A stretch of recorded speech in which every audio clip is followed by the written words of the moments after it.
तो हार्पर ली की to kill a mockingbird, इसे छपे हुए 60 साल से ज्यादा हो गए हैं, पर आज भी ये किताब लोगों को परेशान करती है, सोचने पर मजबूर करती है। और प्रेरित भी करती है। हाँ, प्रेरित भी करती है। हमारे पास जो स्रोत हैं वो इसकी कहानी, इसके किरदारों और इसके असर को बहुत गहराई से देखते हैं। तो आज हमारी ये जो गहरी पड़ताल है वो इसी सवाल के आसपास घूमेगी कि आखिर ऐसा क्या है इस कहानी में जो नफरत और अन्याय की बात करती है, लेकिन फिर भी हमें इंसानियत में यकीन करने की एक वजह दी जाती है। ये एक बहुत ही दिलचस्प सवाल है, क्योंकि अगर आप ऊपर ऊपर से देखें तो कहानी बहुत निराशाजनक लगती है। बिल्कुल। ये हमें ले जाती है 1930s के दशक के अमेरिका में। वो दौर था ग्रेट डिप्रेशन का, मतलब देश एक भयानक आर्थिक मंदी से गुजर रहा था।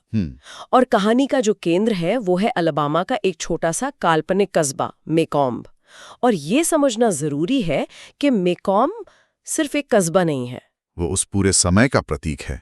बिल्कुल, वो उस समय के दक्षिणी अमेरिका का, जिसे जिम क्रो साउथ कहते थे, उसका एक जीता जागता मॉडल है। जिम क्रो मतलब वो सामाजिक व्यवस्था और कानून जिसने नस्लीय भेदभाव को एक तरह से संस्थागत बना दिया था। हाँ, जहाँ एक इंसान की कीमत बस उसकी चमड़ी के रंग से तय होती थी। सही। तो मेकॉम्ब एक छोटे से शीशे जैसा है जिसमें उस समय के पूरे अमेरिकी समाज की झलक दिख जाती है, उसके गहरे पूर्वाग्रह, उसके छिपे हुए तनाव और उसका पाखंड भी। और इस इतनी जटिल उलझी हुई दुनिया से हमारा परिचय कराती है एक 6 साल की बच्ची जीन लुइस फिंच, जिसे सब स्काउट कहते हैं। हाँ, स्काउट। और ये जो फैसला था एक बच्चे की जुबानी कहानी कहने का, ये सिर्फ एक स्टाइल नहीं है, ये तो एक बहुत बड़ा लिटरेरी डिवाइस है ना। हाँ, ये इस उपन्यास की शायद सबसे बड़ी खूबी है। हार्पर ली ने बहुत ही चालाकी से स्काउट की मासूमियत को एक आईने की तरह इस्तेमाल किया है। आईने की तरह कैसे? जब वो अपने आसपास की दुनिया को देखती है और सवाल पूछती है कि अश्वेत लोग चर्च में अलग क्यों बैठते हैं, या वो परिवार इतना गरीब क्यों है, तो उसके सवाल बहुत सीधे होते हैं, बच्चों जैसे सवाल। हाँ, एक बड़ा आदमी शायद इन बातों को समाज का नियम मानकर नजरअंदाज कर दे, लेकिन एक बच्चे का ऐसा क्यों है समाज के पाखंड को, उसकी बेतुकी बातों को सीधे सीधे उजागर कर देता है। अच्छा। हमें दुनिया स्काउट की आंखों से दिखती है, इसलिए हम भी उसके साथ ही समाज की इन कड़वी सच्चाइयों को पहली बार देख और समझ रहे होते हैं। मतलब लेखक हमें कोई लेक्चर नहीं दे रहा, हम तो स्काउट के साथ साथ इन सच्चाइयों की खोज कर रहे हैं। और इस सफर में उसका हाथ थामे हुआ उसके पिता एटिकस फिंच। एटिकस फिंच, उन्हें तो साहित्य के सबसे महान नायकों में से एक माना जाता है। एक आदर्श पिता, एक ईमानदार वकील। पर क्या ये नजरिया आज भी उतना ही सच है? ये एक बहुत जरूरी सवाल है। कुछ आधुनिक आलोचक कहते हैं कि वो एक व्हाइट सेवियर का प्रतीक हैं, एक श्वेत मसीहा जो अश्वेत किरदारों से उनकी कहानी कहने का मौका छीन लेते हैं। हमारे स्रोतों में इस पर क्या कहा गया है? इस पर काफी बहस होती है और ये एक बहुत ही जायज आलोचना है। देखिए, एक तरफ तो एटिकस का किरदार नैतिक साहस का प्रतीक है। हाँ। वो उसूलों के लिए तब खड़े होते हैं जब कोई और हिम्मत नहीं कर पाता। वो अपने बच्चों को सिखाते हैं कि साहस का मतलब हाथ में बंदूक होना नहीं है, बल्कि साहस का मतलब है ये जानना कि आप शुरू करने से पहले ही हार चुके हैं, फिर भी आप लड़ते हैं। ये एक बहुत शक्तिशाली संदेश है। बहुत ज्यादा। लेकिन अगर हम दूसरी तरफ से देखें तो कहानी का पूरा फोकस एटिकस के संघर्ष पर है। हाँ। टॉम रॉबिन्सन, जो इस अन्याय का असली शिकार है, हाँ। उसकी अपनी आवाज, उसके अपने विचार कहानी में लगभग गायब हैं। हमें उसकी कहानी भी एटिकस के जरिए ही पता चलती है। तो एक तरह से कहानी नस्ली अन्याय के बारे में तो है, पर इसका नायक एक श्वेत व्यक्ति है। ये एक जटिलता है। बिल्कुल। और ये उपन्यास की सीमाओं को भी दिखाता है। लेकिन शायद 1960 में लिखते हुए हार्पर को लगा हो कि श्वेत पाठकों तक अपनी बात पहुंचाने का यही सबसे असरदार तरीका है। हो सकता है। खैर, एटिकस के किरदार की यही जटिलता उसे आज भी प्रासंगिक बनाती है।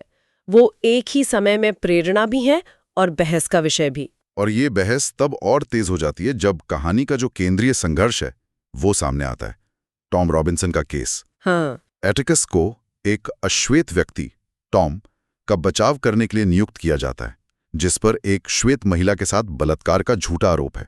मेला इवेल। और हमें उस समय के सामाजिक ताने बाने को समझना होगा। उस जिम क्रो व्यवस्था में एक श्वेत महिला का आरोप, चाहे वो कितना भी झूठा क्यों ना हो, वो हमेशा भारी पड़ता था। हमेशा। एक अश्वेत पुरुष की सच्चाई पर हमेशा भारी पड़ता था। सबूतों की कोई कीमत ही नहीं थी। तो जब एटिकस ये केस लेते हैं तो वो सिर्फ एक केस नहीं लड़ रहे होते, वो पूरी सामाजिक व्यवस्था को चुनौती दे रहे होते हैं और इसकी कीमत उन्हें चुकानी पड़ती है, उनके बच्चों को चुकानी पड़ती है, पूरा कस्बा उनके खिलाफ हो जाता है। कहानी का वो जो कोर्ट रूम वाला हिस्सा है वो बहुत दमदार है।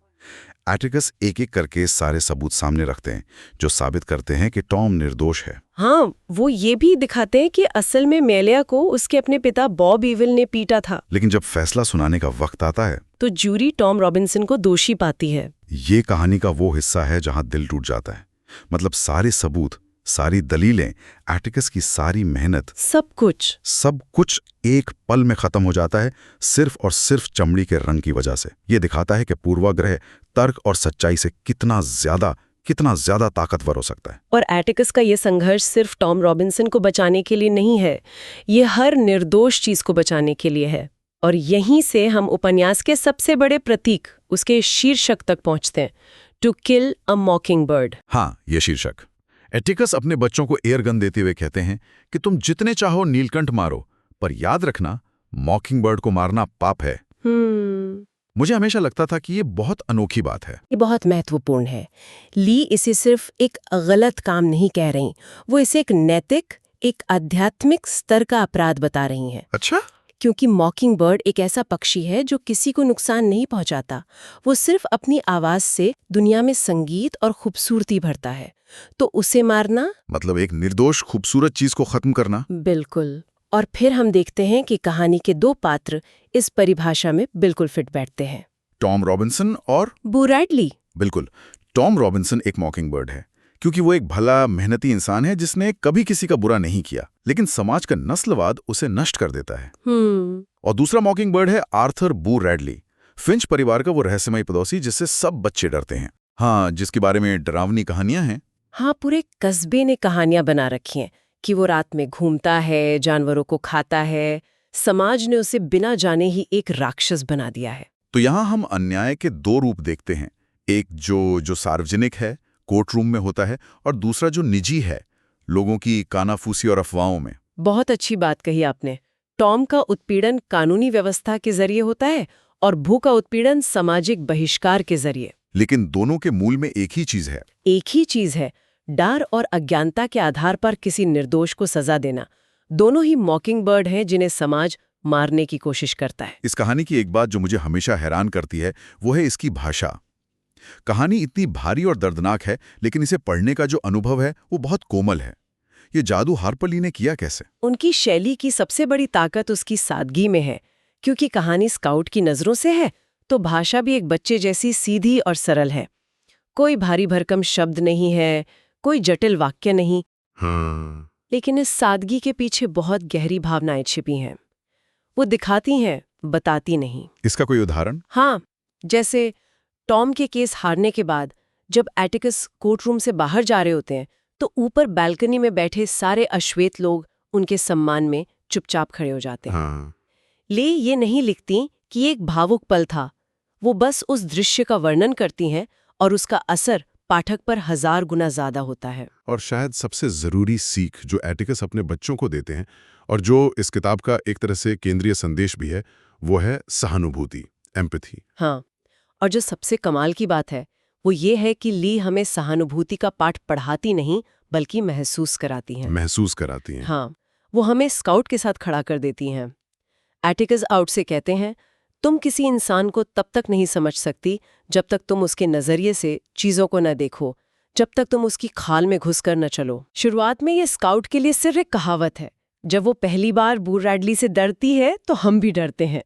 लेकिन कहानी के अंत में जब बू रैडली बच्चों की जान बचाता है और स्काउट उसे घर छोड़ने जाती है, हाँ, और वो उसके पोर्च पर खड़ी होती है और पहली बार दुनिया को बू रैडली के घर की खिड़की से देखती है, वो सचमुच उसके नजरिए से दुनिया को देखती है। ठीक वही, उस एक पल में स्काउट को अपने पिता की बात का असली मतलब समझ आता है।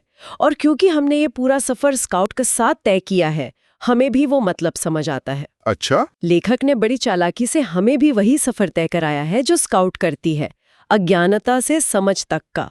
ये सिर्फ एक संदेश नहीं है, ये एक अनुभव है। लेकिन इतनी खूबियों के बावजूद, जैसा हमारे कुछ स्रोत बताते हैं, इस किताब की आलोचना भी होती है।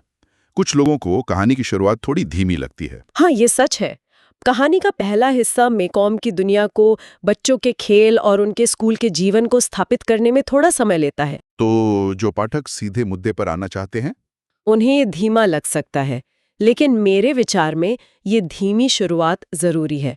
ये हमें उस मासूम दुनिया से प्यार करने का मौका देती है जो टॉम रॉबिन्सन के मुकदमे के बाद टूटने वाली है। उस मासूमियत के टूटने का दर्द तभी महसूस होगा जब हम पहले उस मासूमियत को जानेंगे, है ना? ये बात तो सही है। और ये भी कहा जाता है कि नस्लवाद जैसे विषय पर इतनी खुली और सीधी चर्चा कुछ लोगों को असहज कर सकती है। इस किताब को कई बार स्कूलों से बैन करने की भी कोशिश की गई है। और यही इस उपन्यास की ताकत और प्रासंगिकता का सबसे बड़ा सबूत है।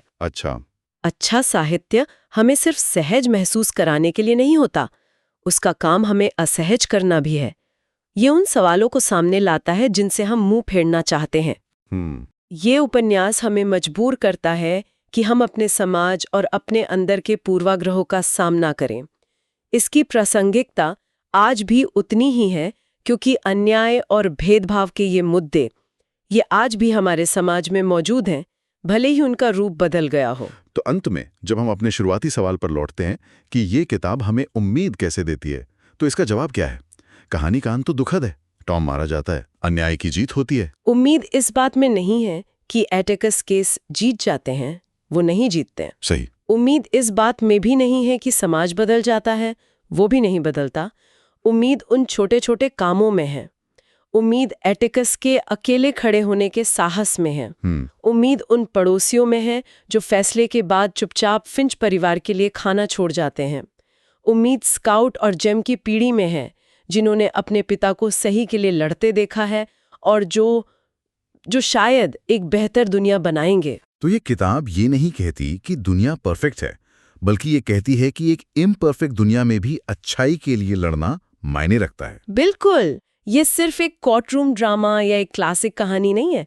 ये नैतिकता, साहस और इंसानियत पर एक बहुत गहरी टिप्पणी है। बिल्कुल, ये सिर्फ एक किताब नहीं है, ये इंसान बनने की एक सीख है। ये हमें सिखाती है कि दुनिया हमेशा निष्पक्ष नहीं होती, लेकिन फिर भी सही के लिए खड़े होने का महत्व कभी कम नहीं होता। और ये अपने पाठकों के लिए एक बहुत जरूरी सवाल छोड़कर जाती है, जिस पर हम सभी को समय समय पर विचार करना चाहिए, खासकर तब जब हम खुद को किसी समूह या भीड़ के साथ खड़ा पाते हैं। वो सवाल है, क्या हम सच में न्यायप्रिय हैं या सिर्फ समाज की भीड़ का हिस्सा?